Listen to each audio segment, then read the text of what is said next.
If you wish you could watch YouTube videos right on your Galaxy Watch 8, let's do it just in a few steps.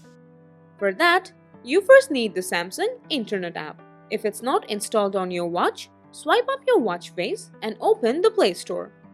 Search for Samsung Internet and then install it to your watch. Wait patiently when the installation process is completed, and when it's done, it will be added to your app screen. Just go ahead and open the app and you will see a YouTube bookmark here. Just tap on it to enter, and a small tutorial will be on your screen about how to drag and open both the corners to find the YouTube logo or even the search icon. Press OK when it's over, and so you can search for whatever channel or video that you want. You can play the video and also enable full screen video right on your watch.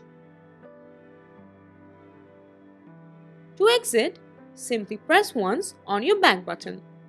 And whenever you need, you can enter the YouTube by the same process. To access the search button next time, you can drag out, then search and swipe in the right corner by your fingers. You can drag out and reposition the left side by the same gesture. In case you watch YouTube frequently, you can also add YouTube as a tile. For that, keep swiping left your watch face, tap on Add Tiles. Scroll down and find Internet, tap on it, and then tap on this pen icon. Add YouTube and then press Done. YouTube will be added as a tile, and whenever you want, you can quickly access YouTube from the tiles. That's it for today. Thanks for watching.